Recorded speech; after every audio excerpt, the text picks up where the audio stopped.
Impossible!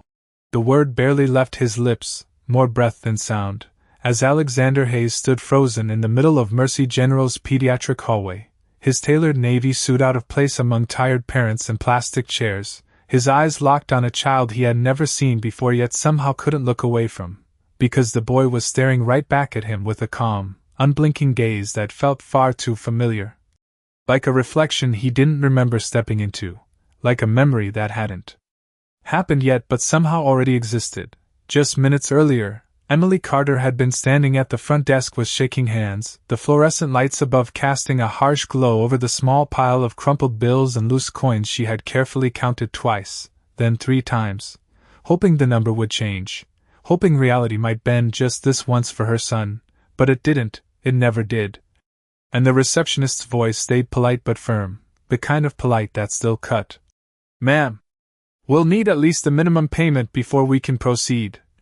And Emily swallowed hard, nodding as if she understood, even though her chest felt tight and her thoughts were louder than the room, calculating, pleading, breaking all at once, while behind her, a few people shifted impatiently, their silence louder than words, their glances heavier than judgment, and she could feel it, the weight of being seen as someone who shouldn't have brought a child into a world she couldn't afford, someone who should have planned better, tried harder, been more. Noah stirred in her arms, his small fingers curling into the fabric of her worn hoodie, his forehead warm against her neck, and she pressed her cheek gently to his hair, whispering something soft, something steady, even though nothing inside her felt that way. "It's okay. I've got you." But her voice trembled just enough to betray her, and that's when a shadow moved beside her, quiet but certain, and a card slid across the counter with a soft, decisive sound that seemed to silence the entire space for a split second. Alexander didn't look at the receptionist when he spoke, didn't need to, his tone calm, controlled, almost distant. "Cover whatever she needs." And Emily turned, startled, her eyes meeting his for the first time, confusion flickering before gratitude could even form. I can't accept that," she said quickly, instinctively, because pride was the only thing she still had full control over, and giving that up felt more terrifying than any bill, but he didn't argue, didn't push, just gave a small, almost imperceptible shake of his head. "You're not accepting it," he replied, his voice lower now, softer but firm. "He needs it." And somehow, that was enough, because he didn't make it about her, didn't make it about himself, just about the child in her arms, and for a moment, Emily didn't know what to say, so she said nothing, just nodded once, slowly, her eyes stinging in a way she refused to let turn into tears, and as the receptionist processed the payment, the tension in the air shifted, subtle but real. Like something heavy had been lifted just enough for everyone to breathe again, and Alexander finally looked down at the boy, really looked this time, not the way people usually did when they saw a child, quick and polite and detached, but with focus, with stillness, as if he were trying to solve something that didn't make sense yet, and Noah, barely 4 years old, looked back without hesitation, his small face relaxed, his eyes clear, steady, unafraid, and that's when Emily, exhausted and overwhelmed and still trying to make sense of what had just happened, let out a quiet breath and murmured, almost to herself, "He's just a kid." But Alexander didn't respond right away, didn't blink, didn't move, because something in those eyes had already reached him, already unsettled something deep and buried, and when he finally spoke, it wasn't loud, it wasn't dramatic, it was almost a whisper, the kind that didn't ask for attention but demanded it anyway. "Look at his eyes." Emily frowned slightly, not because she did not understand the words, but because she felt the weight behind them, the way his voice had changed, quieter, sharper, like he was no longer speaking to her but to something only he could see, and she instinctively shifted Noah a little closer to her chest, her protective reflex immediate and unfiltered. "He is tired,"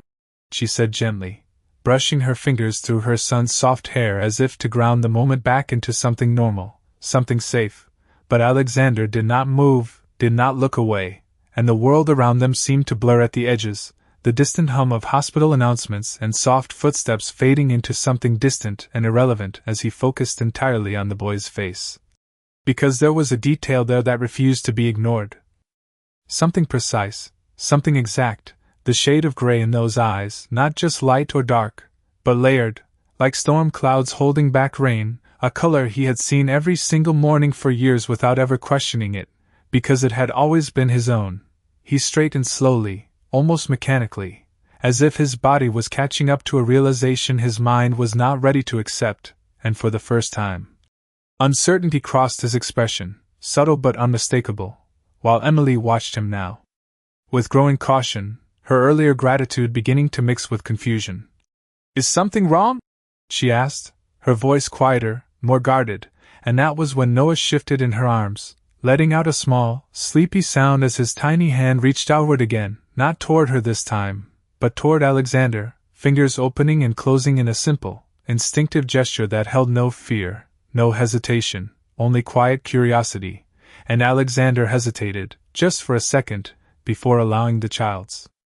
hand to wrap around his finger, the contact so light it should have meant nothing, but it did not. It carried a strange familiarity that settled deep in his chest, unsettling in its calm, and he exhaled slowly, almost imperceptibly. "How old is he?" he asked, his tone carefully controlled now, as if each word needed to pass through a filter before being spoken, and Emily blinked, caught off guard by the question. "He just turned 4. She replied, adjusting Noah against her shoulder, her grip tightening slightly, not out of fear, but out of instinct, because something in this moment felt different from anything she had experienced before, and Alexander nodded once, his gaze dropping briefly before lifting again, calculating without appearing to, the numbers aligning too easily in a way that made his jaw tighten ever so slightly, and he stepped back then, creating a small but noticeable distance between them, as if space might help him think more clearly, but it did not, because the image remained, fixed and undeniable, and Emily noticed the shift immediately, the subtle withdrawal. The way his presence changed from gentle to distant in a matter of seconds. "Thank you," she said again. This time more firmly, needing to anchor the interaction to something simple before it drifted further into something she could not understand. "For helping us." And he gave a small nod in return, polite, composed, the version of himself the world expected to see, but it felt incomplete now, like something had cracked beneath the surface and refused to be hidden completely. "You are welcome," he replied, though his voice lacked the earlier warmth, replaced instead with something quieter, heavier, and for a moment neither of them spoke, the silence stretching just long enough to feel intentional, before a nurse called Emily's name from down the hall, breaking the moment cleanly. "Miss Carter?" And Emily turned quickly, relief flickering across her face at the interruption. "That is us," she said softly, shifting Noah again as she prepared to follow. But before she took her first step, she glanced back once more, her eyes meeting Alexander's, searching, uncertain, as if she wanted to ask something but did not know what, and he held her gaze for a fraction longer than necessary, then looked away first, his attention returning to the empty space where they had been standing moments ago, and as Emily walked down the hallway, her footsteps steadied but her thoughts anything but Alexander remained where he was, unmoving, his hand still slightly raised as if the child's grip had not fully released. And only when they disappeared around the corner did he finally lower it, his expression tightening as he reached into his pocket and pulled out his phone, the screen lighting up against his palm, his voice low and precise when he spoke. "I need everything you can find on Emily Carter." He paused, his eyes drifting briefly toward the hallway again. "And the child?" he added, quieter this time, as if the words themselves carried more weight than he was ready to admit. "Start now." The hallway felt colder after they disappeared, not because the temperature had changed but because something in Alexander had, a quiet shift that refused to settle back into place, and he remained standing there longer than necessary, his mind replaying a single image over and over again, the stillness in the boy's gaze, the exact angle of his brow, the unmistakable shade of gray that should not have existed outside his own reflection, and yet it did, walking away down that corridor in the arms of a woman who clearly did not expect anything from the world except resistance. Inside the examination room, Emily sat on the edge of the narrow bed, gently rocking Noah as a nurse checked his temperature again, her voice calm and professional, offering reassurance that the fever was manageable, that rest and fluids would help, simple words that should have eased Emily's mind but did not fully reach her. Because part of her attention was still anchored outside, replaying the way that man had looked at her son, not with casual kindness, not with polite concern, but with something deeper, something that felt almost personal, and she could not explain why that unsettled her more than it comforted her. Noah shifted slightly, his small hand gripping her sleeve now, his breathing slower as the medication began to take effect, and Emily leaned down, pressing a soft kiss to his forehead, grounding herself in the one certainty she had, that no matter how complicated the world became, he was hers to protect, hers to raise, hers to understand, even when no one else did. Across the hospital, Alexander stepped into the elevator, the polished metal walls reflecting a version of himself that looked composed but felt anything but, and as the doors closed, sealing him into a quiet space, his phone vibrated once in his hand, the response coming faster than expected, efficient as always. And he opened the file without hesitation, his eyes scanning the first lines with practiced speed. Emily Carter. Age 27, part-time employment history, gaps that stretched longer than they should, relocation records, minimal financial stability, no listed partner, no marriage records, and then his gaze slowed, almost imperceptibly, as it reached the section that mattered most: child, Noah Carter, male, age 4, no listed father, and the absence of that information felt louder than any confirmation could have been.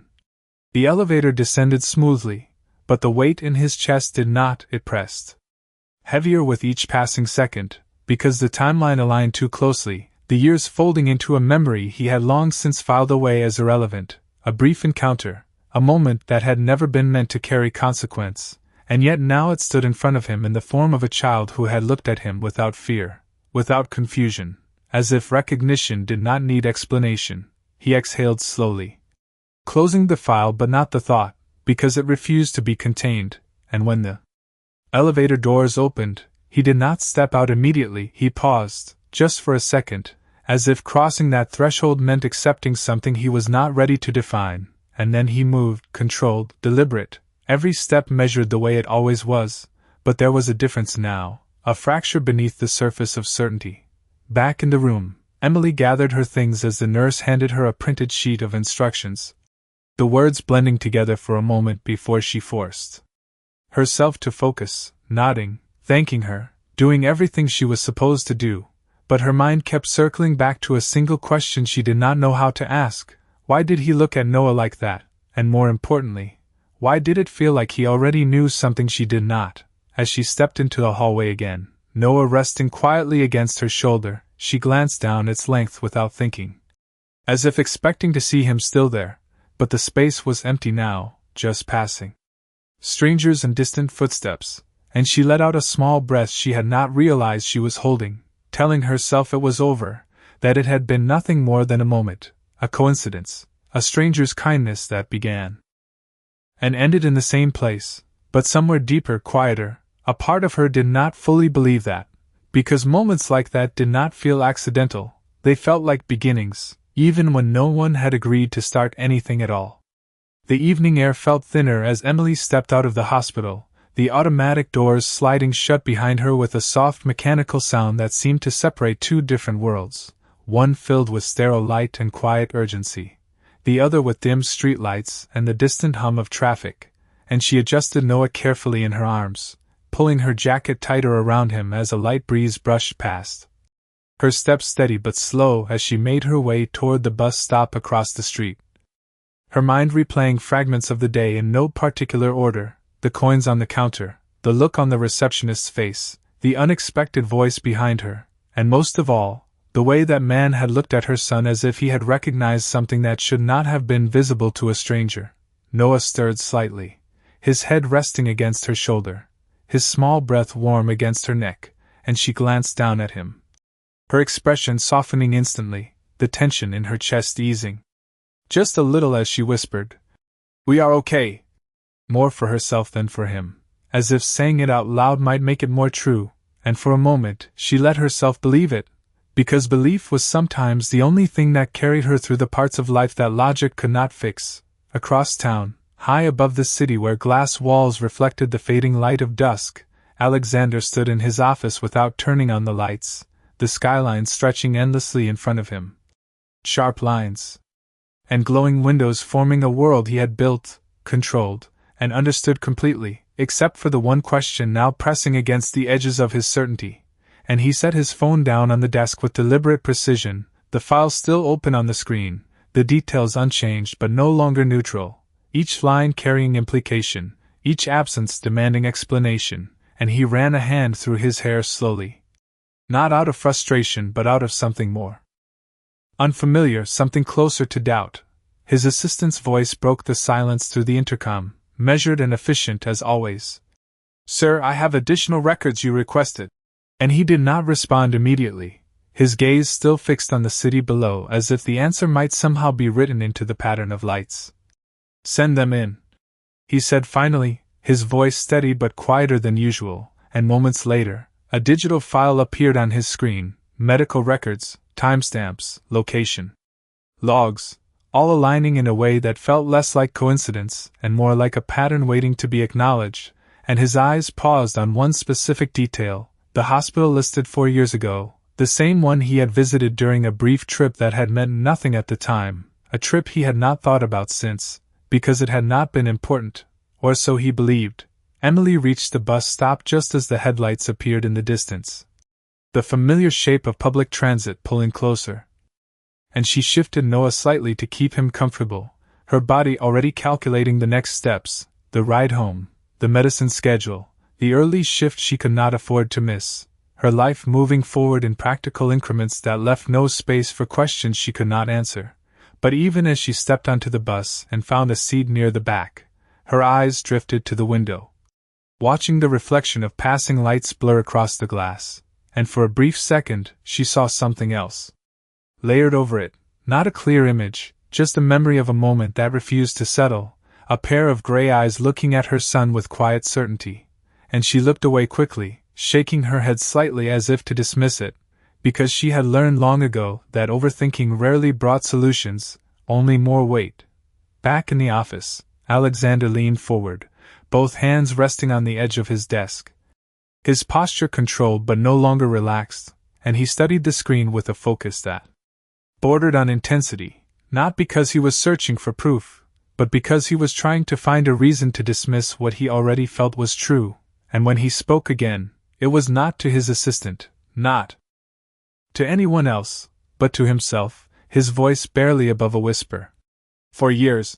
and the words carried more meaning than volume, because time, when aligned too perfectly, stopped being coincidence and started becoming something else entirely, something that could not be ignored, and for the first time in a very long time, Alexander Hayes did not feel in control of the outcome. He felt like he had just stepped into a story that had been waiting for him long before he chose to notice it. The bus ride felt longer than usual, not because of traffic or distance, but because Emily could not quiet the thought that had followed her out of the hospital, lingering just beneath the surface of everything she tried to focus on, and she shifted slightly in her seat, adjusting Noah's small body so his head rested more comfortably against her shoulder, his breathing now steady, his fever easing. And for a moment she let herself focus on that, on the simple rhythm of his breath, the rise and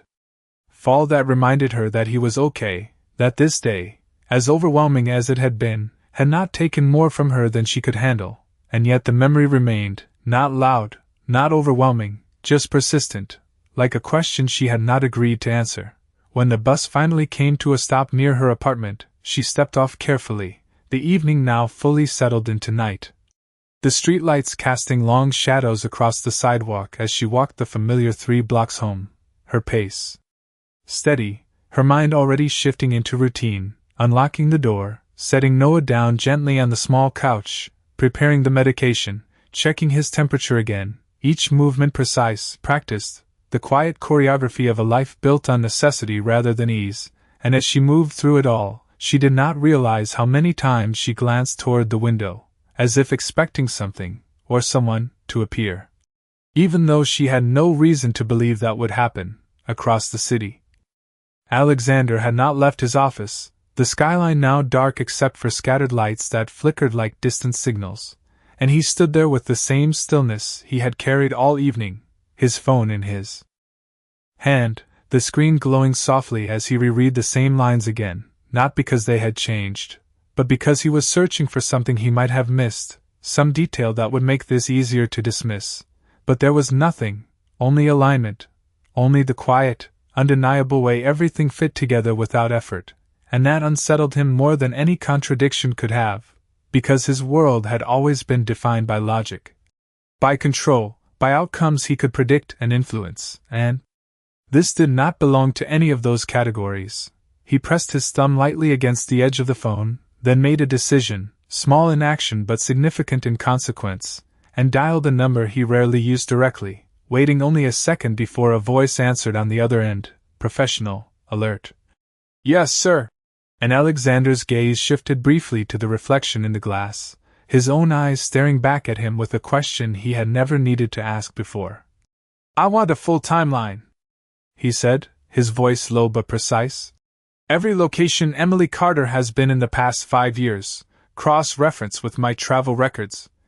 There was a brief pause on the other end, not hesitation, just calculation. "Understood,"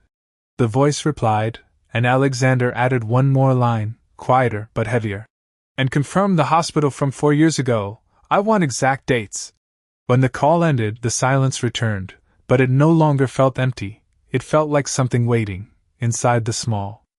apartment. Emily sat beside Noah, her hand resting lightly on his back as he slept, the soft hum of an old refrigerator the only sound in the room, and she allowed herself to lean back slightly, exhaustion finally catching up to her now that the urgency of the day had passed, her eyes closing for just a moment before opening again, because rest was never something she could fully afford, not when responsibility stayed constant. But even in that quiet, her thoughts drifted back again, uninvited. To the man at the hospital, to the way his voice had changed, to the way he had said those words, not as a suggestion, but as a realization, and she shook her head slightly, as if to push it away, whispering under her breath, "It does not mean anything." But the words felt incomplete the moment they left her, because something about it did mean something, she just did not know what yet. High above the city, Alexander finally moved away from the window, his decision no longer forming but already made, and he picked up his keys from the desk without hesitation, because waiting was no longer an option, not when the question had already taken shape. Not when the answer felt closer than he had ever expected, and as he stepped out of his office into the quiet hallway, the sound of his footsteps carried a different weight now, not the routine rhythm of a man in control, but the deliberate pace of someone stepping toward a truth that would not remain hidden any longer. The city lights stretched endlessly ahead of him as Alexander drove through the quiet streets, the hum of the engine low and steady, but his thoughts anything but, each passing block bringing him closer to a place he had never planned to go, a place that existed far outside the controlled world he had built for himself, and yet it felt inevitable now, as if the moment had been set in motion long before he ever noticed it. And he kept one hand on the wheel, the other resting lightly against the console, his fingers tapping once, then stilling, because even the smallest sign of restlessness felt unfamiliar to him, something he had trained himself to eliminate over the years, but tonight, it remained, persistent and undeniable. Inside the apartment, Emily moved quietly through the dim space, careful not to wake Noah as she adjusted the thin blanket over him. Her fingers brushing lightly across his forehead again out of habit, checking, confirming, always needing that reassurance even when the fever had already begun to fade, and she exhaled softly, a small release of tension she had been holding on to all day, before stepping into the narrow kitchen to pour a glass of water, the sound of it filling the silence in a way that felt almost too loud, and she paused for a moment, staring at nothing in particular, her mind drifting again despite her effort to keep it grounded, because the image would not leave those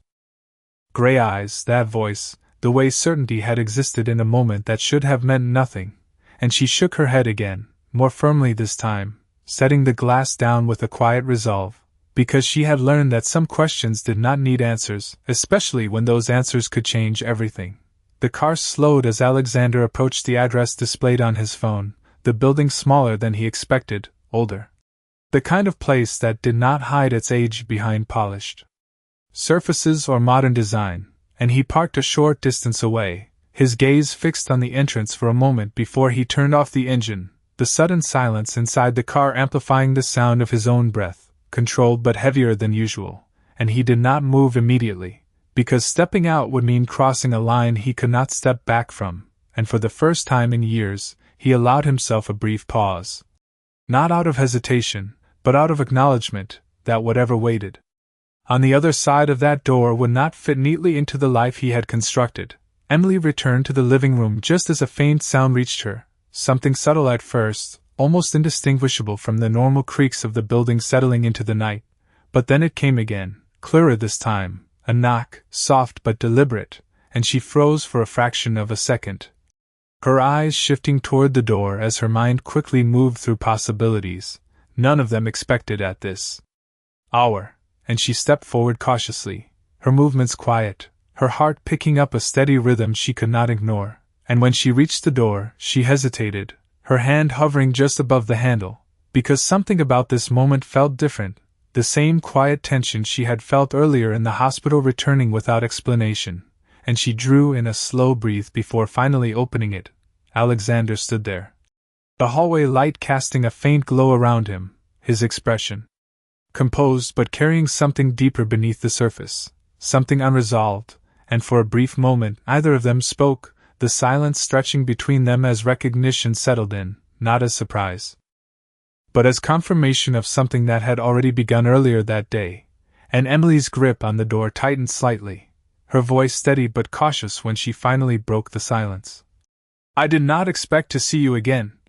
And Alexander nodded once, acknowledging the truth in her words without attempting to soften it, because there was no simple explanation for why he was there, not one that would make sense without unraveling everything else, and his gaze moved briefly past her, toward the small space behind her where the quiet rhythm of a child's breathing could almost be felt, even from a distance, before returning to her face, his voice low, measured, but carrying a weight that could not be dismissed. "I need to ask you something."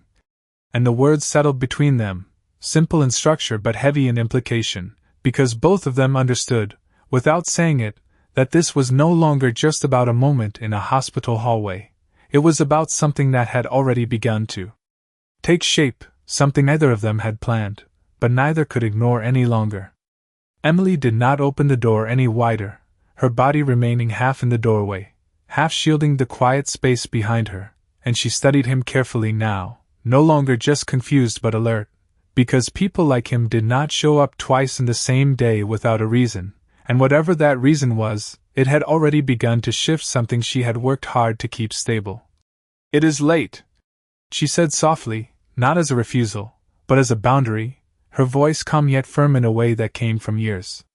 of learning how to protect what little she had, and Alexander did not step forward, did not try to cross that line, he simply stood where he was, the distance between them deliberate, respectful, but not enough to hide the tension that had brought him there in the first place. "I know," he replied, his tone measured, controlled, but carrying something heavier beneath it, something that did not belong to routine or politeness, and for a brief moment either of them moved, the quiet hallway holding the weight of everything unspoken between them. Inside the apartment, the faint sound of Noah's shifting in his sleep broke through the silence, a soft rustle that immediately drew Emily's attention, her head turning slightly, her instincts pulling her back toward him even before she made the decision, and when she looked back at Alexander there was a subtle change in her expression, not fear, but clarity, the kind that comes when priorities are simple and absolute. "Whatever you need to ask," she said, lowering her voice just enough to keep the calm inside the room undisturbed. "You can say it here." And Alexander held her gaze for a moment, as if weighing the space, the setting, the reality of standing in a dim hallway asking a question that did not belong in casual conversation, and then he nodded once, accepting the terms without argument, because this was not his world, not his environment, and control, for once, did not belong to him. He drew in a slow breath, not to steady himself, but to choose his words carefully, because precision had always been his strength, and now it mattered more than ever. "For years ago," he began, his voice low but clear, "were you in Boston, at St. Mary's Hospital?" And the question landed quietly, But its impact was immediate, visible in the way Emily's shoulders stiffened just slightly, in the way her eyes shifted for a fraction of a second before returning to his. And that brief reaction said more than any answer could have, and she exhaled slowly, her fingers tightening around the edge of the door, not in panic, but in grounding, as if she needed something solid to hold on to before stepping into whatever this conversation was becoming. "Why are you asking me that?" she replied, her voice steady but no longer neutral, because now there was something in it, something guarded, something aware. Alexander did not look away, did not soften the question, because he had already moved past uncertainty. Now he needed confirmation. "Because I was there," he said simply, and the honesty in his tone made the words feel heavier than their simplicity suggested. "And the timeline?"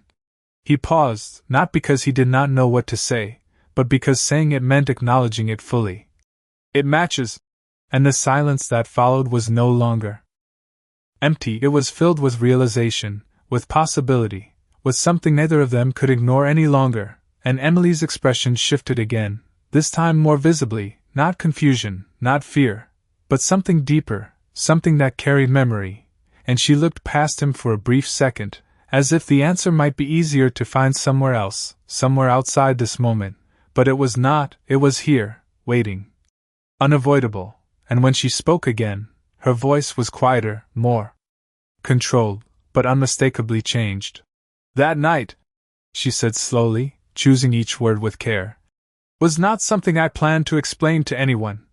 And Alexander's gaze did not waver, because that was not what he was asking for, not an explanation, not yet, just the truth, and he nodded once, acknowledging her words without interrupting, giving her the space to continue if she chose to, because for the first time in this entire exchange, the next step did not belong to him, it belonged to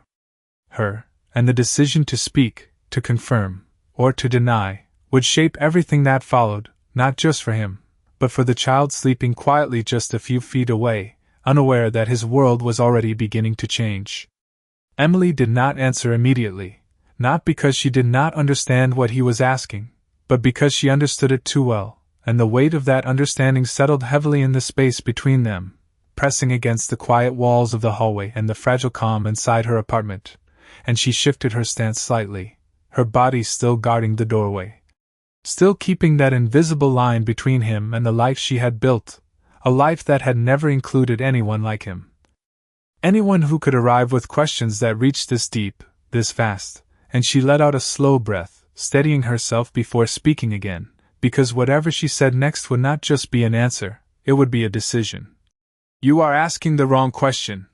she said finally, her voice soft but firm, not defensive, but deliberate. And Alexander's expression did not change, but his attention sharpened, because he understood immediately that she was not avoiding the truth, she was choosing how to reveal it, and that mattered more than the answer itself, and he nodded once, giving her the space she needed without stepping back from the moment. "Then tell me the right one," he replied, his tone quiet, controlled, but no longer distant, because this was no longer a matter of curiosity. It was something closer to accountability. Emily looked at him for a long second, searching his face not for answers, but for intent, for something that would tell her whether this man standing in front of her was here to disrupt her life or understand it, and she found something she did not expect, not certainty, not control, but a kind of restraint, a willingness to wait, and that shifted something in her just enough to let the words come. "The question is not where I was," she said slowly, her grip on the door easing just slightly. "It is why I never told you." And the sentence landed with a quiet clarity that changed everything, because it moved the conversation from possibility to implication, from suspicion to something far more real, and Alexander did not interrupt, did not react outwardly, but something in his posture changed, a subtle shift forward, not in movement, but in presence, as if he had stepped fully into the moment he had been circling since the hospital. Emily continued, her voice steady but carrying the weight of memory now. "That night was not planned, it was not expected, and it was not something I thought would matter after." She paused briefly, not to gather her thoughts, but to choose what to leave unsaid, because not every detail belonged in this moment. "You left before morning," she added quietly, and there was no accusation in her tone, just fact, just a simple piece of truth that stood on its own without needing emphasis. And Alexander's jaw tightened slightly, not in denial, but in recognition, because that detail aligned too easily with what he remembered, or rather, what he had chosen not to remember, a brief moment. In a life filled with larger priorities, a moment that had never been given the chance to become anything more. "I did not know your name," Emily continued, her gaze steady now, no longer avoiding his. "I did not know who you were, and by the time I realized I was pregnant." She stopped there, just for a second, not because she could not continue, but because the next part carried more weight than the rest. "It was already my responsibility."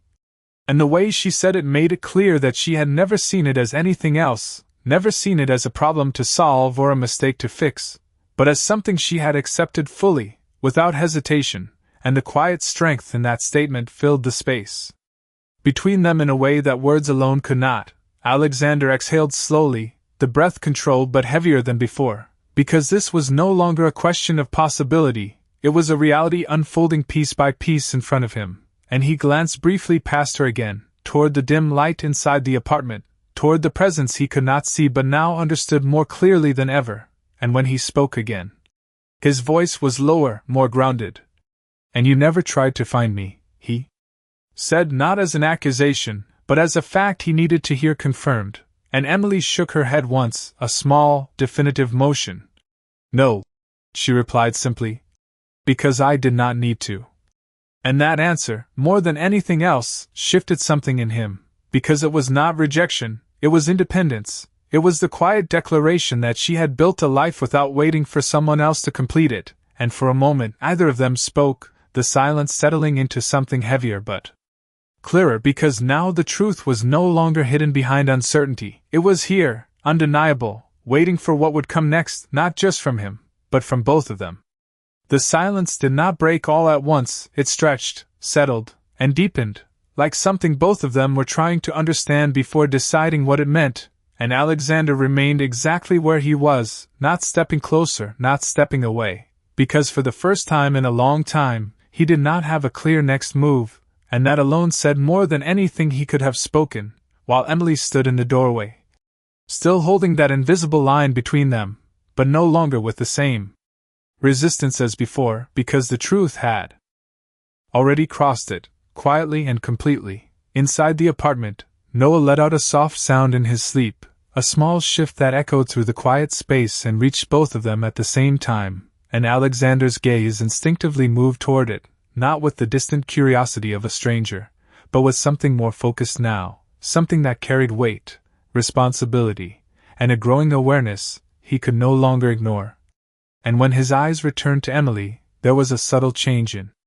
them, not just recognition, but acceptance of the question that had now become unavoidable, and he spoke again, slower this time, as if each word needed to be placed carefully. "He is mine." It was not asked, it was not uncertain, it was a statement formed from everything he had seen, everything he had heard, and everything that now aligned too clearly to deny. Emily did not react immediately. Not because she disagreed, but because hearing it said out loud made it real in a way that nothing else had yet, and she lowered her gaze for a brief second, her fingers tightening slightly on the edge of the door before she looked back up, meeting his eyes without hesitation, and when she answered, her voice was steady, quiet, but absolute. "Yes." And that single word carried more weight than any explanation could have, because it confirmed what neither of them could step away from now. And for a moment, the world outside that small hallway seemed to fade completely, leaving only the space between them and the truth that now filled it. Alexander exhaled slowly, not sharply, not dramatically, just a controlled release of breath that marked the shift from uncertainty to reality, and he nodded once, almost imperceptibly, as if acknowledging something that had already begun to settle into place, but the calm on the surface did not hide the complexity beneath it. Because this was not a situation that could be reduced to a single realization, it carried consequences, questions, and a future he had not planned for, and yet, standing there, none of that seemed to push him away, it pulled him closer, not physically, but in intention, in focus, in the quiet certainty that he could not walk away from this the way he might have walked away from everything else before. Emily watched him carefully, not searching for a reaction, but measuring his response, because she had seen enough in life to know that people's first words rarely mattered as much as what they did next, and she shifted slightly, the door opening just a fraction more, not as an invitation, but not as a barrier either, something in between. Something that acknowledged the change without fully surrendering to it. He is sleeping, she said softly, her tone neutral but intentional, as if setting a boundary and a possibility at the same time, and Alexander glanced past her again, the dim light inside the apartment outlining the small, quiet world she had built, a world that now included him whether either of them had planned for it or not, and he nodded once more, slower this time. "I am not here to disturb him," he replied, and there was no hesitation in his voice, no uncertainty, just a simple statement that carried an unexpected kind of restraint. Another pause settled between them, but this one felt different, less tense, more defined, because now they both understood what this was, not a misunderstanding, not a coincidence, but a connection that had existed for 4 years without acknowledgement, and Emily spoke again, her voice quieter now, but clearer. "Then why are you here?" And the question did not carry accusation, only truth, because this moment required honesty more than anything else. And Alexander held her gaze as he answered, not looking away, not softening the weight of it. "Because I should have been here before." And the words landed with a quiet force that neither of them could dismiss, not because they changed the past, but because they defined what came next, and for the first time since the door had opened, something shifted in Emily's expression, not fully, not completely, but enough to show that his presence was no longer just an interruption, it was becoming something else, something neither of them could fully name yet, but both could feel taking shape in the space between them. Emily did not respond right away, not because she did not hear him, but because his words did not fit easily into the life she had built, a life that had been shaped by absence, by doing things alone, by never expecting someone to arrive and say they should have been there all along. And she looked at him carefully, not with anger, not even with disbelief, but with something more measured, something grounded in reality, because intentions, no matter how sincere, did not rewrite the past, and she stepped back slightly. Just enough to shift her weight, just enough to make space for the truth to settle without overwhelming her. "Before is not something we can change," she said quietly, her voice calm but firm, and Alexander nodded once, accepting that without argument, because he was not there to deny it, he was there because of what came after, and the distinction mattered more than anything else. Inside the apartment, the faint glow of a small lamp cast soft shadows across the room, outlining the simple furniture, the quiet order of a space that had been built with care rather than excess, and Alexander's eyes moved across it briefly, taking in details he had never needed to notice before, a child's drawing taped slightly crooked on the wall, a folded blanket placed neatly at the corner of the couch, small signs of a life that had been lived fully without him, and there was something in that realization that did not feel like loss, but like responsibility arriving late. Emily followed his gaze for a moment, then back to his face, her expression steady. "You are here now," she continued, and there was no accusation in it, just acknowledgement. "So say what you came to say." And the directness of her words left no room for vague answers, no space for careful distance, because this moment required clarity, and Alexander understood that immediately, his posture straightening slightly, not in defense, but in focus, as he stepped just one pace closer to the threshold, still respecting the boundary but no longer standing entirely outside it, and when he spoke, his voice was quieter than before, but more certain. "I want to be part of his life." And the simplicity of the sentence made it heavier, not lighter, because it carried implication, commitment, and change all at once. Emily's reaction was not immediate agreement or rejection, it was something else entirely, a pause that came from experience, from knowing that words could be said easily but lived differently, and she studied him again, more closely this time, as if searching for something beyond the statement itself, something that would tell her whether this was a decision or just a moment. And she let out a slow breath before answering. "You do not get to step into his life like a Meeting on your calendar. Her tone still calm, but firmer now, grounded in the realities she had protected for years. He is not a situation to manage. And Alexander did not interrupt, did not defend himself, because he recognized the truth in her words, even if they challenged the way he had approached everything else in his life, and he nodded slightly, acknowledging it without resistance. The quiet between them shifted again, no longer uncertain, but defined by what had been said and what still needed to be understood, and Emily continued, her voice softening just enough to carry the weight without pushing it. He has a routine, a world that is stable, even if it is small. She glanced briefly toward the room where Noah slept, then back at Alexander. You do not disrupt that without understanding it first. And the statement was not a rejection, it was a condition, a boundary shaped by care rather than fear, and Alexander listened without looking away, because for the first time, he was not evaluating a situation, he was learning it, and that required something different from him, something he had not practiced before, patience without control. He took a breath, slower this time, and when he spoke again, there was a subtle shift in his tone, less command, more intention. Then I will learn, he said simply, and the absence of anything more, no promises exaggerated, no assurances layered with certainty, made the words feel more real than anything else he could have added. And Emily held his gaze for a moment longer, as if weighing that response against everything she knew about the world, about people, about what it meant to let someone in after learning how to do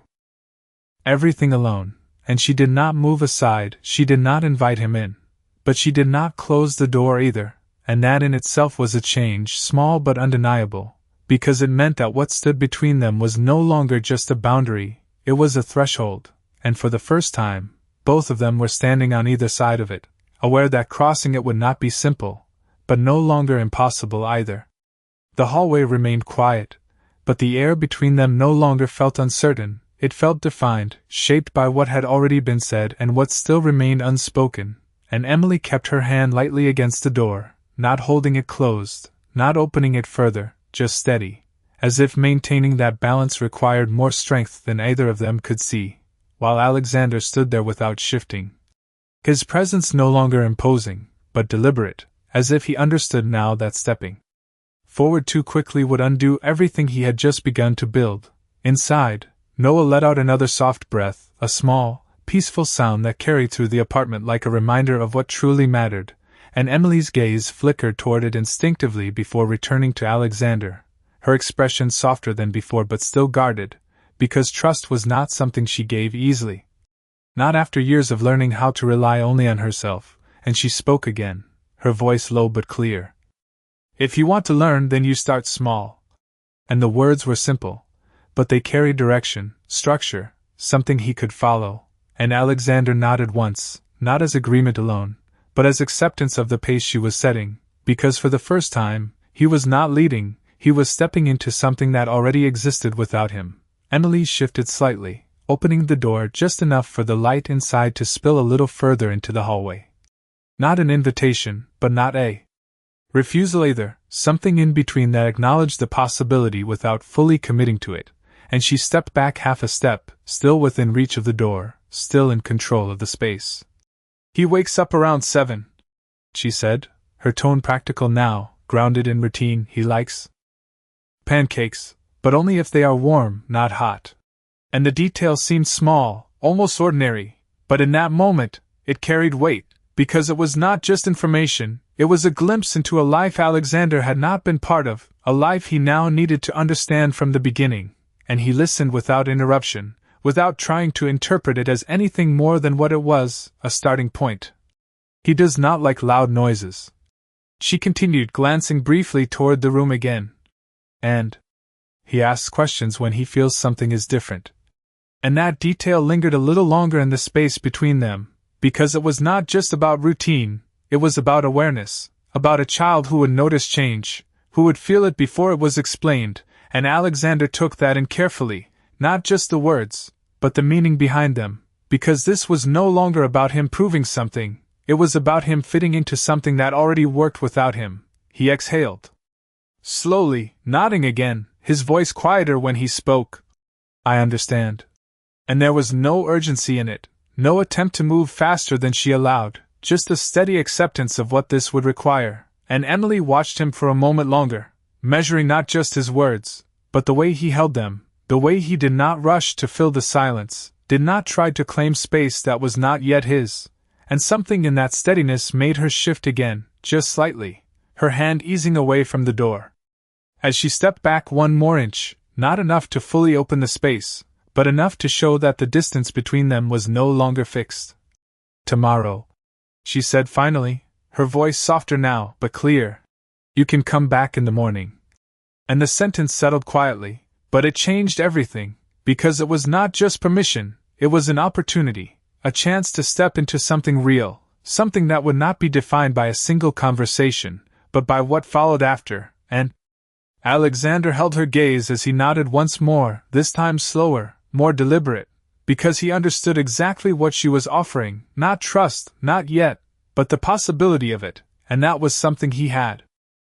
never been given before, not like this. He stepped back then, just enough to restore the physical distance between them, not as retreat, but as respect, because this moment did not belong to him alone, and when he spoke again, his voice carried a quiet certainty that matched the weight of the situation. "I will be here."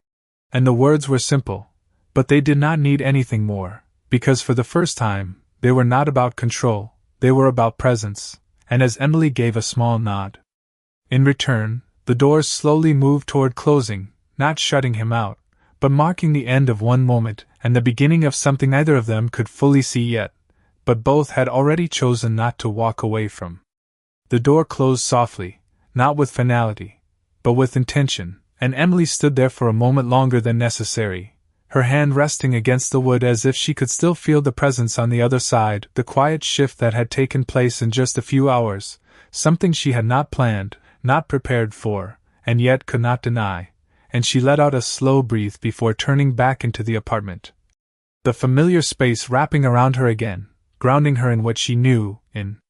what she had built piece by piece without expecting anyone to step into it. Noah stirred slightly on the couch, his small face relaxed, the tension from earlier completely gone now, and Emily knelt beside him, brushing her fingers gently through his hair, her expression softening in a way that carried both comfort and uncertainty, because for the first time, the future she had always kept simple now felt open, not unstable, but undefined, and she whispered quietly, more to herself than to him, "Tomorrow," as if saying it out loud might help her understand what it meant. Across the street, Alexander remained in his car for a moment after the door had closed, the engine still off, the city around him quiet but not silent, and he leaned back slightly in the seat, his gaze fixed ahead but unfocused, not because he was unsure, but because he was processing something entirely new. Something that did not fit into strategy or expectation, something that required patience rather than action, and he had already made the choice to accept that, even if it meant stepping into a role he had never considered before. He exhaled slowly, then reached for his phone, not out of habit, but with purpose, and when he dialed, his voice carried a calm that was different from before, less directive, more deliberate. "Cancel my morning meetings," he said simply, leaving no room for negotiation, and when the response came through, immediate and efficient, he added, after a brief pause, "and clear my schedule for the next few days."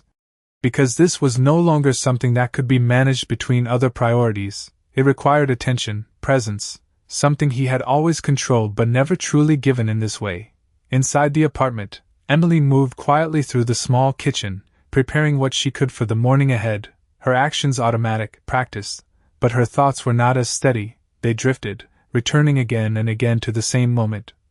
The same voice, the same realization that had changed everything without asking for permission, and she stopped for a second, her hands resting lightly against the counter as she stared at nothing in particular, because part of her wanted to push it away, to return to the simplicity she had relied on for years, but another part, quieter but persistent, recognized that something had shifted, and ignoring it would not make it disappear. The night passed slowly, not in hours, but in thoughts that came and went without resolution, and when the first light of morning began to filter through the thin curtains, it carried a sense of quiet clarity with it, not answers, but direction, and Emily rose early, moving through the apartment with the same steady rhythm she always had, preparing breakfast, setting things in place, grounding herself in routine because it was the one thing she could control completely. And when Noah finally stirred, his small voice soft as he called for her, she turned. Immediately, her expression warm, present, unchanged in the ways that mattered most, because no matter what was coming, her role in his life remained the same. Outside, Alexander stood across the street, earlier than necessary, his posture relaxed but his attention focused entirely on the building in front of him, and he did not check his watch, did not reach for his phone, because for once, time was not something he needed to measure, it was something he was willing to give. And when the door finally opened, and he saw Emily step out with Noah beside her, the morning light catching in the same gray eyes he had not been able to forget, he did not move immediately, not out of hesitation, but out of understanding, because this was not a moment to take, it was a moment to step into carefully. And as Noah looked up, his gaze meeting Alexander's once again, there was no confusion there, no uncertainty, just the same quiet awareness that had started everything. And for the first time, Alexander did not just see it, he accepted it fully, not as a question, but as something that had already begun long before he arrived, and was now waiting for him to become part of it. The morning air carried a quiet stillness that felt almost deliberate, as if the world itself had slowed down to allow this moment to unfold without interruption, and Emily stepped out of the building with Noah's small hand wrapped securely in hers, her movements calm, measured, but not untouched by the awareness of what waited just beyond the edge of routine. And when she saw him standing there, exactly where she expected him to be, she did not stop, did not hesitate, she simply adjusted her pace slightly, grounding herself in the simple act of walking forward. Noah noticed him first, his gaze lifting naturally, curiosity soft but present in his expression, and he did not pull away, did not hide, he simply looked, the same steady, unafraid look that had already changed everything, and Alexander met it without hesitation this time, not as a question, not as a discovery,